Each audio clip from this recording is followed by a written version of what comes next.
조현민 전무 갑질 파문에 대해서 이야기를 해볼까 하는데요. 아마 아시는 분들은 다 아실 것 같고 조금 더 적극적으로 인터넷 서칭을 하신 분들은 이제 뭐 공개됐었던 음성 파일까지도 들으셨을 것 같습니다.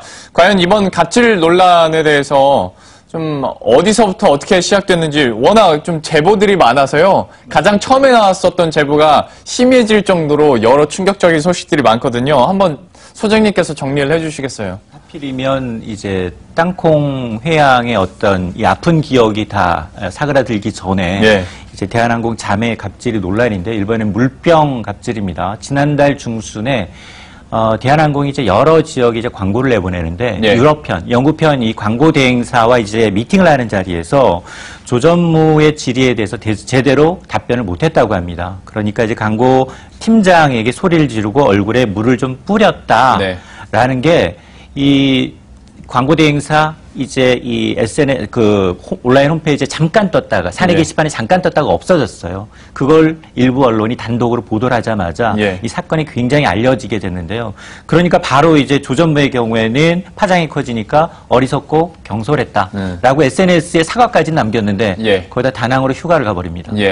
그러니까 더 논란에 기름을 부었고요. 이렇게 또 논란이 확산되고 여기에는 뭐 청와대 게시판에는 야, 우리 국격 대안이라는 말을 좀 빼자. 처벌과 함께 우리 코리아 디스카운트 요인이다. 라고 하면서 지금 청원이 오르니까 어제 급기야 귀국을 했습니다. 그래서 이 전 직원들에 대해서 이메일로 사과를 했는데 분노는 사그러들지 않고 있는 상황인데요. 사실 그 대기업 갑질 논란이 굉장히 이제 파격적이고 그다음에 이제 오늘 앞서서 이제 음성 파일도 이제 의혹이 제기되고 있는 상황인데 이런 걸 들어보게 되면 이게 반복되고 어떤 특정한 기업에 대해서 반복적으로 일어나다 보니까 이제 이 네티즌들이나 이제 시민들의 분노가 극에 달하는 상황입니다. 그러니까 갑질이라는 것 자체도 굉장히 이제 우리 사회에서 민감한 부분일 수 있겠는데요. 이게 엊그제 얘기를 해주신 것처럼 뭐 아직은 추정이라고 저희가 말씀을 드려야겠습니다만 조현민 전무로 이제 추정이 되는 음성 파일이 공개되다 보니까 그런데 뭐 앞서서 들려드렸습니다만은 이게 좀 정상적인 그런 회사 내에서의 대화는 아니다라고 느껴지다 보니 이게 더 큰 파장이 이뤄지고 있고 청와대 청원 게시판에도 관련된 글이 계속 올라온 상황인데 당연히 주가에는 악재일 수밖에 없고요. 대한항공의 주가도 좀 약세를 기록하는 부분이 있었고요. 물론 뭐 이거 자체로 기업 가치가 뚝 떨어진다고 할 수는 없겠으나 그래도 단기적으로는 좀 악재일 수밖에 없겠죠. 지금 12일 날 발표되고 지금 현재 16일이죠. 16일까지 현재 주가가 대략 한 10% 정도 조정을 받았습니다. 당일날 6%가 빠지고 1% 반등을 줬습니다만 오늘 또 3% 정도 지금 하락하고 있는 상황이기 때문에 대략적으로 본다면 한 10% 정도 주가가 빠졌습니다. 근데 지금 현재 대한항공 여러 가지 부분들이 있죠. 뭐 유가도 지금 올라가고 있고 이런 것들이 악재로 작용하면서 그 조정을 받을 수 있는 부분들입니다만 충분히 그 호재도 또 있습니다. 유혹커들이 몰려오고 있다라는 그런 소식들도 있고요. 물론 이제 중국향 매출이 그렇게 크지는 않는 기업이긴 합니다만 여러 가지 그 아웃바운드 매출도 좀 늘어나고 있는 부분들이고 현재 여러 가지 부분에 있어서 호재를 좀 나타낼 수도 있는 부분들인데 이러한 부분들로 인해서 현재 심리적으로 주가가 약세를 면치 못한다라는 거죠.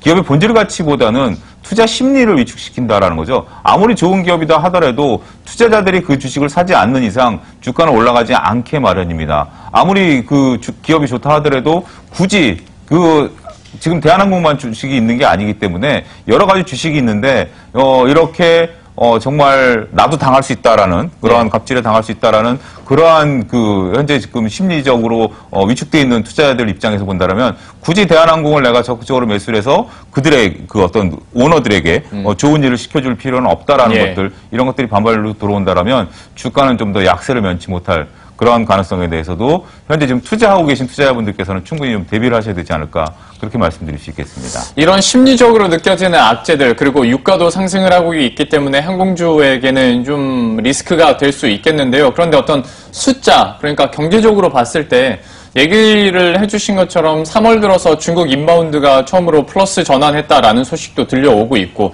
여기에 저희가 이 시간 통해서도 델타항공과의 조인트 벤처 뭐 긴급하게 저희가 보도를 해드렸던 적도 있었는데 이 부분 보면 오히려 실적에서는 더 좋아질 수도 있겠다라는 생각도 들어서요. 여기에 대해서는 어느 쪽에 더 악재와 호재 가운데 더 무게를 두고 계십니까? 제가 지난 주말에 제주도를 다녀왔습니다. 예. 근데 비행기 대기 자체를 안 받습니다. 왜요? 이게 오버부킹이 돼서 너무 그러니까 많아서. 이제 너무 많아서 예. 대기를 걸어놓은 숫자가 제한이 되어 있는데 예. 그 대기를 더 이상 받을 수 없을 정도였어요. 왜냐하면 외국인 관광객 특히나 중국인들도 들어와 있는 것도 맞고 네. 주말이었기 때문에 굉장히 제주 성수기여서 비행기 편수가 굉장히 많이 있음에도 불구하고 이 좀처럼 잡기 힘든데 사실 일부 지금 이번 사건으로 인해서 일부 네티즌들은 불매운동하자라고 예. 얘기하는데 사실 불매운동이 대한항공과 같은 거의 뭐 거대 이제 과점 형태의 이제 고급 저가 항공이 아닌 과점 형태이기 때문에 이런 상용 고객들과의 계약 관계가 있습니다.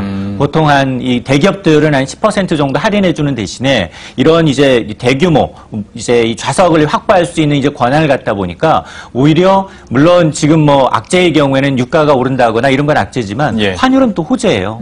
해외 매출이 많은데도 불구하고 원화 가치가 이제 굉장히 이제 지금 강세로 가다 보니까 예. 이렇게 해외 이제 이 비행기를 도입하거나 이럴 경우에는 외차 비율이 많은데 예. 그런 비율이 많은 건 호재이기 때문에 지금 호황제가 상존해 있습니다. 네. 그러나 이제 그룹 그동안은 사실 이미지 광고를 많이 했었거든요. 대한항공이 이 국내학적이면서 거기에다가 말씀하셨던 것처럼 이 델타항공이라는 미국의 최고 항공사와 조인트 벤처를 통해서 이 점유율 이 장거리 노선에 대한 이제 점유율을 더 높이려고 했었고 그걸 지금 임시로 허가를 받아놓은 상황인데 예. 근데 이제 공정위의 판단이 남아 있습니다. 이제 지금 아시아나항공의 경우에는 안 된다. 그러면 과점력이 더 심해지고 가격에 대해서 이제 인위적으로 가격 통제권이 발생하기 때문에 이제 반대를 하고 있는 상황이어서 이번 오늘과 이런 행태가 이제 공정위 판단에는 또 어떤 영향을 미칠지 그리고 검찰이 지금 내사에 착수를 했는데요.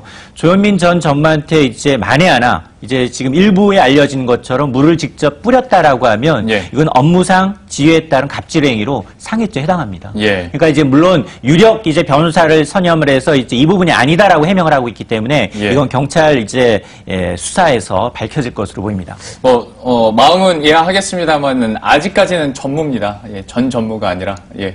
그런 하나 수정을 해드리고요. 그리고 또 하나가 조현아 사장 얘기가 또 나와요. 그러니까 저희들도 사실 저희 사이다에서도 벙쪘었거든요. 그러니까 아직 계획 없다고 얘기를 하다가 이틀 후에 카로탈 네트워크 이제 경영을 한다고 갑자기 얘기를 해가지고 저희 기자들도 그렇고 저희 프로그램에서도 좀 벙쪘었던 게 있었는데 어쨌거나 다시 한번 경영 일선에 돌아왔고 그런데 동생이 또 이런 갑질로 인해서 오르내리다 보니까 부담이지 않을까 싶어요. 차용주 소장님께서는 또 이 부분과 관련해서는 좀 어떻게 사건이 전개될 것으로 보십니까? 일단 대한항공이라는 것들이 그 국민들에게 주는 어떤 실망감들이 좀 총체적인 난국이 아닌가 저는 그렇게 말씀드릴 수 있겠습니다. 조현아 사장 같은 경우도 임명권자가 분명히 아버지일 텐데요. 예. 자식들이 현재 지금 계속해서 지금 현재 대한항공 사장도 지금 이제 오빠죠. 오빠 같은 경우도 기존에 이제 그 폭행 사건이 좀 있었습니다. 지금 현재 3남매가 다 이런 폭행 사건에 연루가 돼 있는 그런 부분들인데요. 이런 부분에 대해 있어서 현재 지금 부모로서 아버지로서의 어떤 그러한 사과 표명도 현재 지금 있지는 않은 상황이죠. 물론 성인 자식이기 때문에 그런 부분들이 아닌데 그럼에도 불구하고 현재 집행유예가 끝나지 않았는데 사장 자리로 이런 걸 하고 현재 했다라는 것은 현재 가족 간이 보여줄 수 있는 어떻게 보면 총체적인 난국을 국민들에게 적나라하게 보여주고 있는 게 아닌가. 좀 그런 부분들을 조금 좀 과격한 언사를 좀 말씀을 좀 드리고요. 이런 부분들이 현재 지금 저희 주식시장에서 바라본다라면 결코 긍정적인 시선으로 앞으로 대한항공을 바라보기에는 조금 문제가 있지 않을까 좀 그렇게 말씀드릴 수 있겠습니다. 땅콩 회안 때는 직접 이제 사과를 했었고 뭐 네. 자식 교육을 잘못시켰다라는 내용으로 사과를 했었는데 공식적으로 과연 이번에는 또 어떻게 할지 참 이것도 난감할 것 같습니다. 아버지로서도 그렇고 경영자로서도 그렇고. 근데 이런 거 보면 우리나라에서 유독 뭐 2세, 3세 경영자들이 좀 사고를 좀 많이 치잖아요. 인식도 그래서 계속 나빠지는 것 같아요. 해외도 있어요. 페리스 힐튼과 같은 예. 이제 일부 네. 악명 높은 이제 정말 이제 일반인으로 사고는 생각 못하는 이제 갑질이 있긴 있습니다. 근데 우리나라의 경우에는 대기업도 대기업이고 중소기업, 중견기업도 만만치가 않습니다. 예. 프랜차이즈 갑질 시작부터 시작해서 운전자 갑질, 변호사 갑질, 네. 하물며 이제 모든 대상이 그러니까 투명하게 이제 밝혀지고 그다음에 갑질이 없는 회사를 찾기가 좀 어려울 정도로 재벌 3세의 갑질은 어제 오늘의 얘기가 아닙니다. 여기에다 보면 뭐 대한항공뿐만이 아니라 대림, 현대, 한화 뭐 최근에는 이제 이 하나의 경우에는 이 뭐 굉장히 자녀가 이제 똑같은 이제 집행유예 기간에 또 한 번 더 변호사를 또 똑같은 걸로 또 그렇습니다. 됐죠. 그런 예. 이제 사건까지 있어가지고 근데 문제는 뭐냐면 이 공통점이 있어요.